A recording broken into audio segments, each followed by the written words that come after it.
Hello dear friends, subscribers and guests of my channel.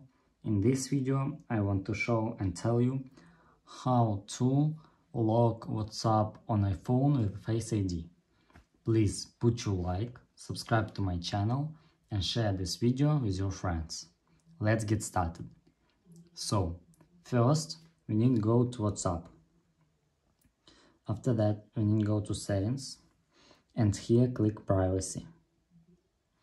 After that you need to scroll down and click screen lock, and after that you must click require Face ID, and that's all. When enabled, you will need to use Face ID to unlock WhatsApp.